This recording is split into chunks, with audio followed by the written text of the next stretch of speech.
Hey guys, what's up? Welcome back to Money Talks.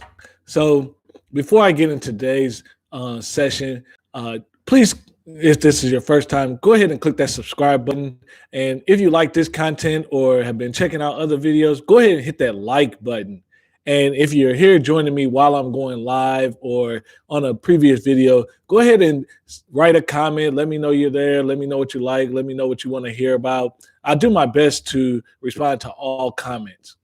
So, something that's typically on my heart, and honestly, it burns the passion or it stirs the passion for me to actually do money talks day in and day out. Why I never get bored is because when I look at everyday people as I'm going around town, or when I listen to people, friends, family, or just someone at a checkout counter, oftentimes I'm listening to the hurt and the pain that they have with money. And the simple reality is, our society and the way our culture works is it makes you a slave to money. It makes you a slave because it drives up your consumer habits. The marketers kind of entice you to buy and have these impulse decision, and the more they can make you not think about the decision of purchasing and make it easier for you to buy, the easier it is for you to make a wrong decision for you financially that can ultimately set you back and make just detrimental mistakes. It's the reason why things like payday loans or people who make it subprime lending, where that's an auto loan that has a 20 or 15% interest rate, or you go to a car lot and they you're encouraged to buy a specific car because of the interest rate. It makes it very difficult when these decisions are made, and your whole income, and you're not aware of what that does to your financial state. And so ultimately, you become a slave to your money because you have to work to pay these things off. That's why debt, with not doing it responsibly and not understanding the repercussions of what debt can ensue, does make it very, very visceral to your financial health. And visceral meaning that it can be the reason why you don't actually prosper. And so, this downward spiral of family generations, or friends just not being able to make that one leap, or someone not really understanding the prosperity, it does come with the decisions, but it also can be a slave. Money can also be a slave for you, even if you have money. Meaning, sometimes and most often, it's kind of like the saying that someone who's been in prison for 20 plus years and they get out, it's hard for them to adapt to society and integrate themselves back into society because they're used to the structure and the culture of the prison sector. Or the same thing is with a slave. If you've been a slave, and if you have a family member or someone who's really given and sacrificed their life so that we can have such freedoms that we have today, I would encourage you to sit down with them. But in that conversation, you may discover that, hey, if you watch how they behave and how they make decisions, a lot of it can come from slave type behaviors based on how they grew up, what they had to deal with day in and day out, how they make decisions. So it's not the fact that it does that something is not possible to them. It's hard to break that chain, and that's kind of what happens with your money when you get involved with debt. When you get involved and understand that uh, that it's just a cycle, meaning you paid off your credit card only to run it up the next month, and then you pay it off again, and each month you're doing that. That time that is taken away from you, it's not just stealing your time from investing, it's stealing your time that you can potentially be spending with family. It's spending time, it's stealing that day that you won't get back. It's stealing that from your opportunity to really develop quality relationships with your friends and enjoy your life. It's stealing possibly that opportunity and blocking that path of creativity to where you may have an idea that can change your generation and change your family for generations to come. but it's being blocked because you're too busy and too succumb to the day-to-day work lifestyle and the focus that you put on a job that sometimes, and if stats agree, 90% of you don't even like your job. And it's very, very shameful and sad because it's money. It doesn't have any emotion. It's inanimate. But the fact is, you can actually control it. And so when you think about, are you a slave to this money, and how do you start to break the chains to this money? It's an evolutionary process, meaning you start by building one brick at a time. You start by that spending plan. You start by really focusing in on, where is every dollar going? I'm not going to make decisions without having the proper research, without asking the proper questions, until I understand the repercussions of the financial decision. And not the repercussion to say of, hey, I was going to buy a car, and if I don't make the payment on this car, I'm going to get a credit inquiry. Or if I don't, if I wanted to pay it off early, it's going to alleviate or open up some income for me. But really looking at it from a fact of, if I'm paying $250 a month to drive this car, or $350 a month, or the average right now is $501 a month. Well, what could I necessarily be doing with that money? What could it, how can it better help me reach true goals and dreams that are a lot more sustainable than the car? I don't want you to not have the car. I want you to have a great quality life, but I want you to have the car too.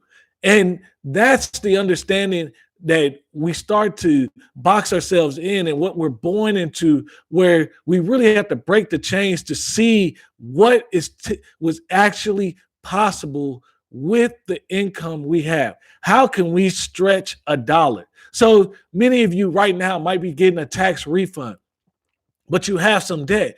Stretching a dollar means, hey, instead of me going out and taking that vacation, or uh making, saying, just splurging and letting that money wither away. Hey, I'm gonna take this $2,000 and I'm gonna stretch it. And I'm gonna stretch it, meaning I'm gonna pay $2,000 off of my debt.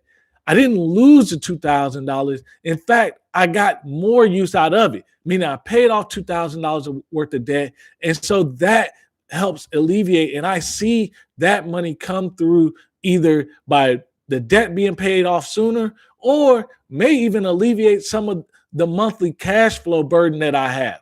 So that dollar, those $2,000 went twice as far. Instead of you go out, buy something for $2,000, and you're right back in the scenario once again. And so your life is better than, you start the year off with a couple $1,000, you splurge that off, you make it paycheck to paycheck, and you get to the end of the year, run up some debt around the holidays, giving gifts, and there's nothing wrong with generosity. But then at the end of the year or the beginning of the year, you're trying to pay back what you did the last year. That's not progress. You want your money to move forward, because the fact is, you're moving forward. As you get older, as your life each day passes by, you get married, you have kids, or you meet someone you love, you move, your career goes up, you have new challenges that you must face, but you need more of your income. You need to expand your income. You need more of the capacity to be able to shoulder the responsibility that you want to take on. And at the end of the day, all of this stuff, the building and the concentration of your finances and the concentration of how you can make yourself successful, it builds to a point to where you start to look not at, hey, will I retire at 60 or 65 or 70? But really, you start to turn back and start looking at, well, I'm really good at where my life is. I'm very grateful and I'm able to do everything I want to. Now let's start moving that clock down. Let's see what we can do to change that 60 retirement number to 55, change that 55 retirement number to 45. not in an intense fashion where you're giving up and not enjoying your life, but in addition to while you're enjoying your life, what are ways you can make sure you cut down that time, basically giving yourself that freedom. Or if you're actually working and you enjoy your passion, the money fact is just not a factor. Working, it's nothing wrong with working. It's nothing wrong. Honestly, I want you to work and do more than you thought you could do. I want you to do the work you want to do, and I want you to do it in the fashion you want to do it. That could be 9 to 5. That could be entrepreneurial, small business. That could be nonprofit sector, whatever that case may be. But the fact is, if you're bound by the chains of debt that bound and wrap up your money month in and month out, and you can barely kind of make it through a $400 emergency or $1,000 emergency, it can make it very, very difficult for you to break free. So I would encourage you, and I would definitely take you on to take one more challenge. Develop that spending plan. Look at how you can maximize each dollar in your month every month. Don't be a slave to money, meaning don't allow yourself to be disrespected or feel like you have to constantly work this way, work intensely without no end. There is an end, and you can put an end to it. And part of that is understanding, what can my income do? What am I trying to do? And yes, in that is, what decisions can I not, what are things I can't do because I have more goals that are important to my prosperity. Those are the things that Money Talks and my mission and why I speak to you every day is very, very important, because if you can understand the true capacity of your income, and if you can understand how you can really make your dollars really stretch further than imaginable, and if I can actually get you to consistently save and invest your money constantly, then your money will not be bound to you, and you will not be bound to your money as a slave, but yet your money will be your employee. Your money will take you further to more heights, because there's a system and there's a proper way of doing these things when it comes to finances. You have to budget, you have to save and invest. And yes, there are things along the way of that path that can help you. There are conversations that you need to have with your bank, with your family, with your friends, to help understand the structure for you to be able to win. And your situation is not like your friends. You cannot make the same decisions they have, because honestly, you can't trade someone's opportunities for another.